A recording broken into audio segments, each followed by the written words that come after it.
विपिन भाई और ममतेज के द्वारा जो ये पंचायत हुई है, हम इनका आभार व्यक्त करते हैं और इनका अभिनंदन करते हैं। तालियों के साथ स्वागत करो। पहले तो साथियों, मेरा नाम चौधरी निखिल राव है। मैं भारतीय किसान यूनियन किसान क्रांति से जिला अध्यक्ष। मैं आपको एक बात बता दूं, मैं जब से सुन रहा था बैठा हुआ कि ये जो हमारा संगठन है ये अकेला किसान का नहीं है, ये मजदूर का भी है। और हमारा मानना है, और मेरी हर जगह बात हुई है और हर जगह मैं ये बात कहता हूं कि भाई कि किसान और मजदूर एक दूसरे के पूरक हैं। बिना किसान के मजदूर का काम नहीं चलेगा और बिना मजदूर के किसान का काम नहीं चलेगा।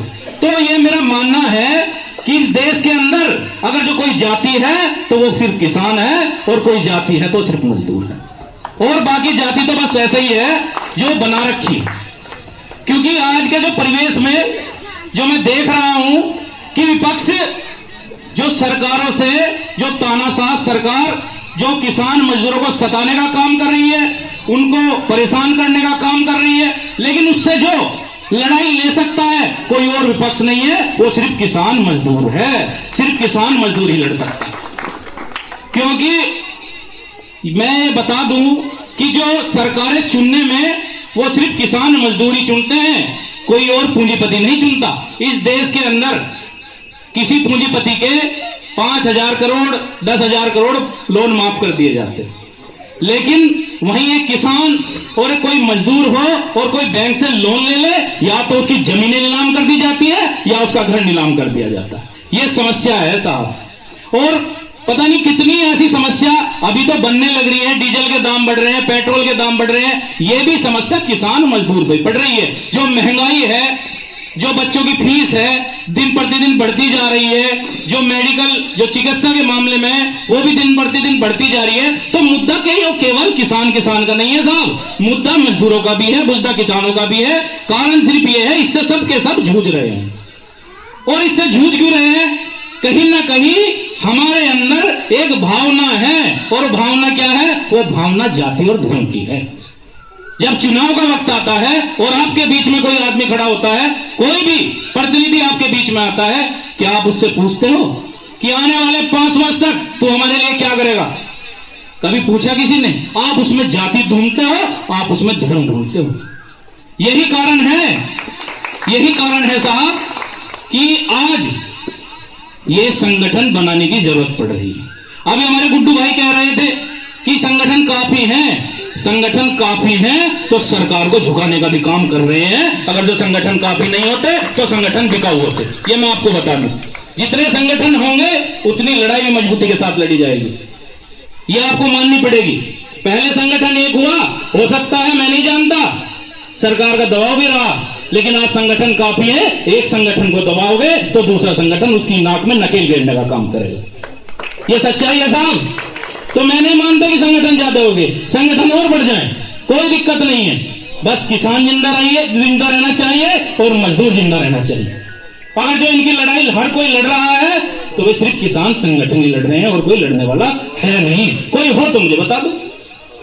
और मैं एक बात और बता दूं, जो अभी ये कह रहे थे, मैं अक्सर हर जगह कहता हूं कि भाई सही के साथ हम हैं, हमेशा लड़ते रहे हैं और हमेशा लड़ेंगे, लेकिन अगर कोई गलत करेगा उसके साथ खड़े नहीं। लेकिन किसान और मजदूर के मान सम्मान और स्वाभिमान की बात आएगी तो जिस भाषा में जो सरकार जवाब देगी उसे में हम भी देना जानते हैं, हम कोई दबाव नहीं मानते। लेकिन भाई एक बात है, कहीं ना कहीं आप लोगों को इकट्ठा होने की जरूरत है, समझने की जरूरत है कि चल क्या रहा है। अगर जो आज मैं यहां खड़ा होकर के बात कह रहा हूं तो कहीं ना कहीं ये इस वजह से कह रहा हूं कि मुझे कुछ दिख रहा है। और ये दिख क्यों रहा है साहब? मैं अभी हमारे अध्यक्ष जी ने, जो हमारे प्रदेश अध्यक्ष जी हैं, जो हमारे राष्ट्रीय कार्यकारिणी के भी हैं, और जो हमारे गुड्डू भाई हैं, इन्होंने बहुत बात कही। सिर्फ आप सुनना जानते हो, करना नहीं जानते।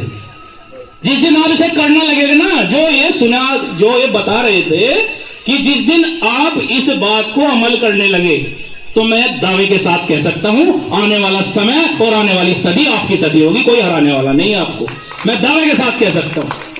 लेकिन कहीं ना कहीं भाई समस्या कि जब तक उसका अंत नहीं होता, जब तक वो परमात्मा के पास नहीं जाता, तब तक वो समस्या में घिरा ही रहता है। और ये क्यों घिरा रहता है साहब?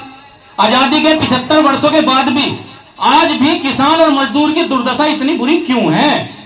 ये एक सवाल है जिसका जवाब ना किसी सरकार के पास है, इसका जवाब तो खुद किसान मजदूर के पास नहीं है कि भाई ये समस्या क्यों है। इन समस्याओं का समाधान ढूंढना पड़ेगा। अब बहुत हो चुका। अब जवाब जो हमारे गुड्डू भाई अभी कह रहे थे कि भाई सवाल पूछोगे तो ही जवाब मिलेगा। देखो जहां सवाल है वहीं जवाब है। जब तुम सवाल ही नहीं करोगे तो जवाब कहां से मिलेगा? कोई नहीं दे सकता साहब। हमने अनेकों लड़ाइयां लड़ी साहब। हमने ये देख के नहीं लड़ी कि वो किसी जाति का किसी धर्म का। हमारे पास जो भी आया, चाहे वो रात को 2 बजे आया या सुबह 4 बजे आया, हम उसके साथ खड़े हुए और उसकी लड़ाई को जहां तक लड़ने का काम किया वहां तक लड़ा गया।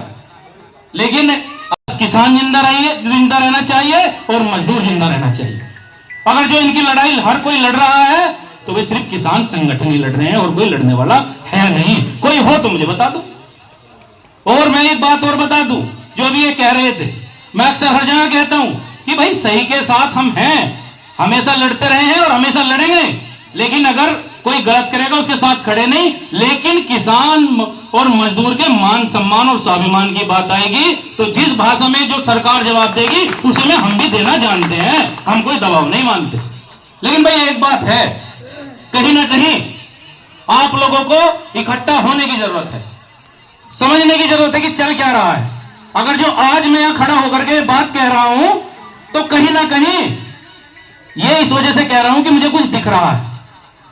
और ये दिख क्यों रहा है साहब? मैं अभी हमारे अध्यक्ष जी ने, जो हमारे प्रदेश अध्यक्ष जी हैं, जो हमारे राष्ट्रीय कार्यकारिणी के भी हैं और जो हमारे गुड्डू भाई हैं, इन्होंने बहुत बात कही। सिर्फ आप सुनना जानते हो, करना नहीं जानते। जिस दिन आप इसे करना लगेगा ना, जो ये बता रहे थे कि जिस दिन आप इस बात को अमल करने लगे तो मैं दावे के साथ कह सकता हूं आने वाला समय और आने वाली सदी आपकी सदी होगी। कोई हराने वाला नहीं है आपको, मैं दावे के साथ कह सकता हूं। लेकिन कहीं ना कहीं भाई समस्याएं तो चल ही रही हैं।